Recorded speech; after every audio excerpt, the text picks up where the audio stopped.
오늘의 사연 시작하겠습니다. 저는 30대 초반의 남자입니다. 회사에 처음 들어갔을 때 신입연수에서 만난 그녀와의 이야기를 한번 해보려고 합니다. 그 당시에 저는 자취를 하고 있었어요. 손재주가 어려서부터 남다른 편이라서 집에서 취미 삼아 이것저것 하고 있었습니다. 그 당시에는 마시는 차에 빠져서 냉장고에 남는 재료들을 가지고 시작한 취미였는데 눈에 보이는 재료라는 재료는 전부 다 청으로 만들었어요. 남는 레몬으로 시작한 건데 완성하고 유리병에 담으면 선물용으로도 적당한 것 같아서 나중 가서는 직접 재료를 조달해다가 만들었습니다. 유자청 같은 건 기본이고 생강에 도라지청까지 웬만한 재료들은 전부 다 만들었던 것 같아요.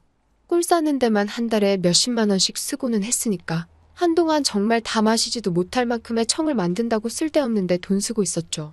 그래도 이 취미를 오래 가졌던 이유가 이게 선물용으로는 그만큼 기가 막힌 아이템이었기 때문입니다.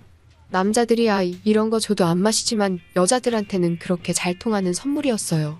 특히 손수 만들었다는 말 한마디를 보태주면 여자들이 의외의 매력이 있다 하는 식으로 저를 다시 보기 시작했고 개 중에 몇 명은 한여름밤만큼 뜨거운 추억을 만들기도 했어요. 이게 다 저희 보잘것없는 취미 생활 덕분이었죠. 친구 중 몇 명은 제 무용담을 들으니 너도 나도 저한테 어떻게 만드는 건지 배워가서 몇 명은 제 덕분에 여자 몇 명을 꼬셨네 하면서 고맙다는 이야기까지 전해 들었습니다. 아무튼 그러다가 제가 드디어 취직을 하게 되었습니다. 대학 졸업하고 고향으로 돌아가지 않고 계속 자취생활하면서 끈기 있게 도전하다 보니 결국에 취직에 성공하게 되었네요. 그리고 오늘 보낸 사연에서의 주인공인 그녀도 만나게 되었지요. 그녀는 신입 연수할 때부터 동기들한테도 예쁘다고 소문이 나 있던 여자였습니다. 연수 때는 말 한마디 붙이지 못했는데 어쩌다 보니 그녀와 저만 단 둘이 같은 부서로 발령을 받게 되었습니다. 연수 때는 말도 못 붙일 정도로 아우라가 대단하고 차가운 인상의 그녀였는데 발령받고 나서 서로 의지할 곳이 없기도 하다 보니까 몇 마디 주고받으며 그녀와 친해지게 되었어요. 실제로 그녀를 겪으면서 차가웠던 첫 인상과는 다르게 그녀는 부침성이 참 좋고 털털한 성격의 소유자였습니다. 그녀는 저보다 나이가 2살이 많았지만 입사 동기이기도 하고 아무래도 서로 같은 부서에 발령받으면서 서로에게 이런저런 도움을 주다 보니 그녀도 저한테 의지를 많이 하게 되더라고요. 그녀는 저를 직장 동료 정도로밖에 생각하지 않았지만 저는 그녀한테 엄청나게 관심이 많은 상태였어요. 고달픈 회사 생활에 그녀와 단둘이 술을 마신 적이 있는데 저의 추파를 느낀 건지 그녀가 3년이나 만난 남자친구가 있다는 사실을 말해줬습니다. 그리고 저랑 있을 때도 자주 자기 남자친구에 대한 자랑을 했었기 때문에 시간이 지나면서 저도 차츰 그녀에 대한 마음을 생각보다 빠르게 접을 수 있었어요. 퇴근 후에 한참 지하철을 타고 집에 가고 있는데 그녀한테서 술이나 한잔 어떠냐는 연락이 왔습니다. 제가 퇴근할 때 그녀는 야근 준비를 하고 있던 것 같았는데 그녀 생각에 자기가 야근을 하니 저도 같이 야근을 하고 있다고 생각했나 봐요. 그녀가 좀처럼 먼저 술 마시자는 제안을 해온 적이 없었기 때문에 저는 거의 집에 다 도착해가는 상황인지라 다시 회사까지 지하철을 타고 가야 하니 조금 고민이 되더라고요. 그리고 그녀가 술을 마시자고 했으니 그녀는 이미 퇴근을 준비 중인 것 같은데 제가 괜히 야근한 척 회사로 돌아가다가 엇갈릴 수도 있고 그녀를 만나러 다시 회사로 돌아간다고 하면 왠지 부담을 가질 것 같아서 그녀에게 솔직하게 사실 저는 일찍 퇴근을 했고 지금 거의 집 근처에 다 와간다고 전화를 했습니다. 그런데 그녀가 웬일로 안절부절 하더라고요. 별다른 이유는 없고 오늘 막 술이 땡기는데 같이 마실 사람도 없어서 제가 생각났다고 하더라고요. 저는 그녀의 우선순위에서 맨 나중인가 하고 살짝 섭섭하기도 했는데 그녀가 저만 괜찮다면 직접 제가 사는 동네까지 오겠다는 말을 해왔습니다. 집에 도착해서 혹시 모르니 침대며 방이며 좀 깔끔하게 정리를 하고 혹시 땀 냄새는 나지 않을까 싶어서 샤워도 하고 나왔습니다. 다 씻고 나오니 그녀가 거의 도착해간다는 연락을 해왔어요. 정말로 그녀가 제가 사는 동네까지 왔더라고요. 저는 편한 복장으로 나갔지만 그녀는 회사에서 입고 있던 정장 차림 그대로였습니다. 제가 사는 곳이 번화가는 아니고 주택가인지라 그냥 집 근처에 있는 호프집으로 그녀를 안내해서 그녀와 마주 앉아 간단한 마른 안주 하나 시켜놓고 맥주 한 잔씩 하면서 가벼운 대화를 나누게 되었습니다. 매번 보는 그녀의 정장 차림인데도 저는 편한 복장 차림이고 아무래도 우리 동네에다가 제가 자주 오는 단골 술집에 그녀가 마주 앉아 있으니 평소와는 많이 다른 느낌으로 다가오더라고요. 그녀가 맥주 한 모금을 들이키면서 그 검고 긴 머리카락을 쓸어 올릴 때마다 저는 저절로 침이 꿀꺽 넘어갔습니다. 원래도 아름다운 사람이지만 장소와 분위기가 바뀌니 평소보다 더 아름답다는 생각이 들었어요. 그녀와 단둘이 술자리를 가진 건 처음이 아닙니다. 말씀드렸다시피 회사 생활하면서 처음에는 저도 그녀에게 관심이 많았기 때문에 이 핑계 저 핑계 대면서 그녀와 술을 자주 마셨습니다. 그때마다 그녀는 3년 만났다는 그 애인 이야기를 하면서 저에게 철벽을 쳤고 조금 시간이 늦어질라 치면 애인이 기다려서 안 된다. 애인한테 혼난다거나 애인 걱정 끼치고 싶지 않다면서 일찍 자리를 뜨던 그녀였거든요. 그런데 이미 야근까지 해서 늦은 시간인데 시간을 들여 우리 동네까지 와서 평소보다 더 늦은 시간에 그녀와 마주하고 있으니 그녀의 사연이 뭔가 궁금해지기 시작했습니다. 그래서 그녀를 떠보듯이 웬일로 저한테 먼저 같이 술을 마시자고 했냐며 애인한테 걸리면 큰일 나는 거 아니냐고 물어봤어요. 그녀가 예상을 못했는지 난데없이 나온 애인 이야기에 살짝 언짢은 표정을 짓더라고요. 제가 실수를 했나 살짝 긴장이 되었는데 그녀는 불평하듯이 잘난 내 애인님은 어디서 뭘 하는지 누구를 만나고 있는지 도무지 연락도 안 되고 하면서 말끝을 흐리더라고요. 정확한 이유는 말해주지 않았지만 대충 듣기에도 그녀가 지금 남자친구와 안 좋은 일이 있는 상황이라는 게 충분히 느껴지는 대답이었습니다. 평소라면 회사에서도 저한테 의지를 하긴 하면서도 점심시간에 옆자리에 앉지 못하게 한다던가 하는 식으로 선을 확실하게 긋던 그녀였으니 저와 굳이 술 한잔 하려고 우리 동네까지 찾아온 게 이거 혹시 무슨 일이 생겨도 생기는 거 아니겠냐는 상상을 하게 되었습니다. 그 와중에 집 청소도 해놓고 나온 제가 자랑스럽기까지 했어요. 맥주 500을 한 잔씩 더 시켜서 그때부터는 조금 본격적인 이야기에 들어가기 시작했는데 그녀는 지금 애인의 강압적인 태도와 제멋대로인 성격에 불만이 많은 것처럼 보였습니다. 지금 만나고 있는 애인이 사실 자신의 첫 연애 상대라고 말한 그녀는 원래 남자들은 그러냐면서 평소에 이건 좀 아닌 것 같다 생각했던 애인의 행동에 대해서 불만을 토로하기 시작했어요.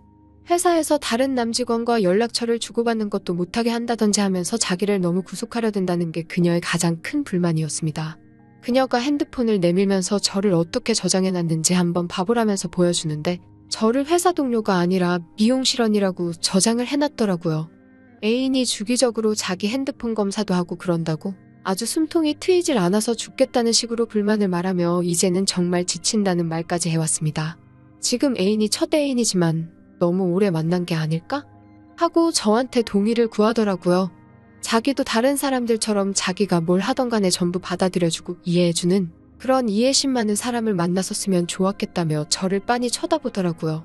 저도 연애 경험이 한 번 없는 그런 숙맥이 아니고 여자라면 정말 쉴 틈 없이 만나오던 사람이다 보니 그녀가 저한테 알게 모르게 신호를 보내고 있다는 걸 느낄 수 있었습니다.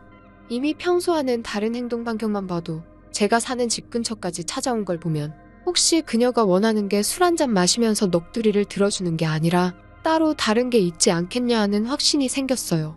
그래서 그녀를 한번 떠볼 겸 혹은 애타게 만들어 볼 겸 해서 그녀와 그녀 애인 사이에 일어나는 이야기에 대해서는 일절 관심 없는 척을 하면서 화제를 돌려봤습니다. 그녀가 자꾸 남자친구와 불화 이야기를 하려는데 제가 자꾸 다른 말로 화제를 돌리니 그녀도 노린 의도가 있는데 제가 관심 없는 듯 나오니 점점 안달이 나는 것 같더라고요. 자꾸 남자친구와 사이가 안 좋은 상황을 어필하려고 노력하는 걸 보니 이 여자가 지금 다른 꿍꿍이 때문에 나를 보자고 한 것이구나 하는 확신이 생겼습니다. 하지만 그녀도 저도 그 누구 하나 먼저 정확하게 결론을 내는 사람이 없었습니다. 아무래도 애인이 있는 사람이다 보니 귀찮은 일에 엮이고 싶지 않아서 제가 나서서 그녀를 꼬시고 싶지는 않았거든요. 하지만 그녀도 여자로서의 자존심인지 선뜻 자기가 진정 원하는 걸 저에게 말하지 않고 자꾸만 계속 다른 남자였으면 어땠을까 하는 식으로 빙 돌려서 저보고 눈치 좀 채라는 듯한 식으로 말을 꺼내고 있었습니다. 저도 단도직입적으로 나랑 혹시 그러자는 거냐고 물어보고 싶었지만 그녀가 안달이 나 있는 상황에 제가 딱히 서두른다는 느낌을 주고 싶지는 않더군요. 그래서 제가 계속 못 알아들은 척하면서 쓸데없는 이야기만 꺼내다가 번뜩 그녀를 저 혼자 사는 자취방안으로 끌어들일 방법이 생각이 났습니다. 얼마 전 회사에서 그녀가 목감기에 걸렸는지 재채기를 심하게 하던 적이 있었거든요. 그때 마침 제가 마시려고 생강차를 끓여서 회사에 가져갔었는데 그녀한테 양보한 적이 있습니다. 그녀가 그때 마트에서 파는 거랑은 알싸함이 다른데 어디서 산 거냐고 저에게 물어본 적이 있었거든요. 그때 제가 비밀이라고 장난치듯이 대답을 안 해줬고 나중에 좀 가져다 줄 생각이었는데 그게 갑자기 생각이 난 겁니다. 그래서 그녀한테 목감기는 좀 어떻냐고 물어봤어요. 그녀가 제 말에 그때 제가 준 생강차 덕을 톡톡히 봤다고 고마웠다고 하더라고요. 그리고 그녀에게 그 생강차를 만들 때 쓴 생강청을 내가 직접 만들었다는 사실을 알려줬습니다. 그녀가 진짜 제가 만든 거냐고 놀라더라고요.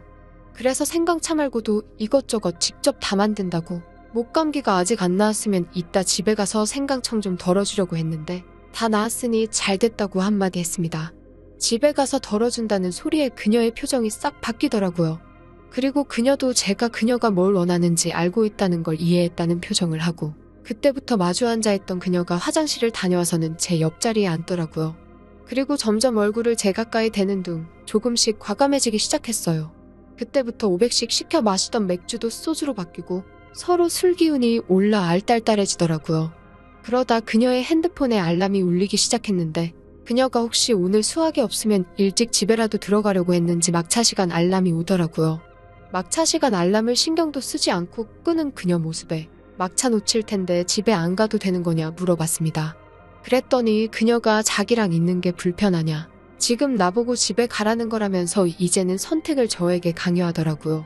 그래서 남자친구가 알면 화내지 않냐고 했더니 그녀는 지금까지 술 마시면서 남자친구한테 연락이라도 왔냐고, 오늘 저녁에 회식 있다고 나가서는 정작 자기는 술 마시러 나가면 연락 하나도 안 된다고 하면서 오늘은 걱정이 없다고 하는 겁니다. 누가 봐도 오늘 집에 들어가기 싫다고 말하고 있는 그녀를 보니 제가 집에 돌아가 봐야 한다고 계속 말해봐야 오히려 역효과만 날 것 같아서, 그래서 단도직입적으로 그녀에게 우리 집에 가서 더 마시자는 제안을 했습니다. 어차피 막차 늦으면 아침에 첫 차 타고 들어갈 거 아니냐고, 그러면 그러는 김에 우리 집에서 생강청 담은 거나 몇 병 싸줄 테니 가져가라고요. 저도 그녀도 생강청은 서로 핑계였을 뿐 자연스럽게 호프집에서 저희 집으로 자리를 옮기는 명분이 필요했으니까요. 그러자 그녀가 조금 빨개진 얼굴로 부끄러워하면서 그러면 그럴까? 하고 자리에서 일어나더라고요. 호프집에서 저희 집까지는 걸어서 10분 정도밖에 걸리지 않는데 그녀는 이미 제 애인이라도 된 것처럼 팔짱을 바짝 끼고 걸어가고 있었습니다. 오랜만에 애인의 방해 없이 늦게까지 논다고 말하면서 좀 더 이 기분을 즐기고 싶다고 하더라고요. 집에 가는 길에 편의점에 들려 술을 더 사갔습니다. 사실 호프집에서 맥주를 마시다가 소주로 바꾸기는 했지만 그렇게 많이 마시지 않아서 두 사람이 정신을 못 차릴 정도로 취한 상황은 아니었어요. 그런데도 편의점에서는 서로 각자 맥주 한 캔씩만 골랐습니다. 지금부터는 두 사람 사이에 생길 일을 다 예상이라도 하고 있다는 듯이 더 이상의 술은 필요 없다는 뜻이나 마찬가지였습니다. 저희 집에 도착하자마자 그녀에게 일단 소주를 많이 마셨으니 속부터 풀지 않겠냐며 제가 담근 생강차를 끓여올 테니 그거 한 컵씩 마시고 속이 개운해지면 그때부터 다시 맥주를 마시기 시작하자고요. 그녀는 제 말을 듣는 둥 마는 둥 저 혼자 사는 집 구경을 한다고 여기저기 두리번대고 있었고 의외로 생각보다 정리가 잘 되어 있다는 칭찬까지 해주더라고요. 저는 그런 그녀를 뒤로하고 커피포트에 물을 올렸습니다. 몇 분 지나지 않아서 커피포트에 있는 물이 끓는 소리가 들려왔지만 저와 그녀는 물이 끓는지 생강차를 마시기로 한 건지 아니면 술을 마시기로 한 건지 그런 건 서로 관심이 없었습니다.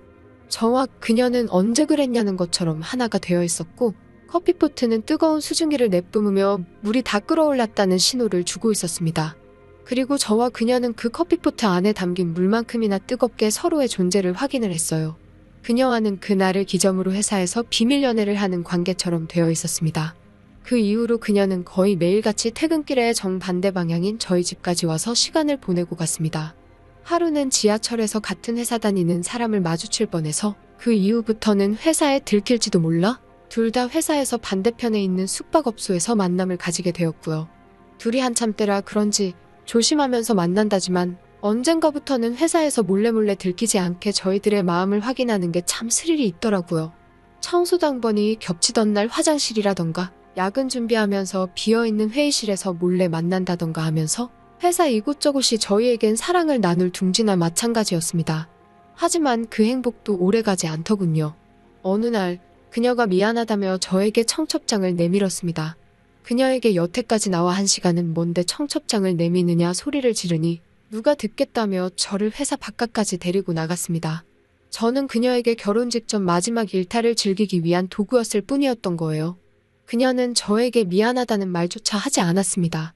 오히려 결혼은 지금 남자친구와 하겠지만 연애는 저랑 하고 싶다면서 결혼 후에도 종종 저희 집 근처에서 자주 만났으면 좋겠다고 하더라고요. 제가 손해볼 게 뭐 있냐는 듯이 말이죠. 저는 그녀에게 당연히 남자친구와 이별하고 저와 함께 할 줄 알았다. 내 마음은 어떡하느냐 따졌더니 그녀는 그제서야 하는 수 없다며 그럼 마지막 부탁이라고 말하며 우리 둘 사이를 비밀로 해달라고 하더라고요. 정말 짧은 시간이었지만 그 시간 동안 저는 그녀와 행복한 미래까지 그렸습니다. 그때부터 벌써 몇 년이 지났네요. 저도 김사원에서 김대리가 될 만큼의 긴 시간이 지났습니다. 그녀와 저는 비록 부서는 달라졌지만 아직도 같은 회사를 다니고 있습니다. 회사에서 그녀를 마주칠 때면 그녀는 아직도 저에게 미소를 보이며 눈인사를 건네고 가지만 저는 본체만 채하고 있어요. 아직도 그녀를 잊지 못해서 그러는 것 같습니다. 또 찾아주셔서 감사합니다.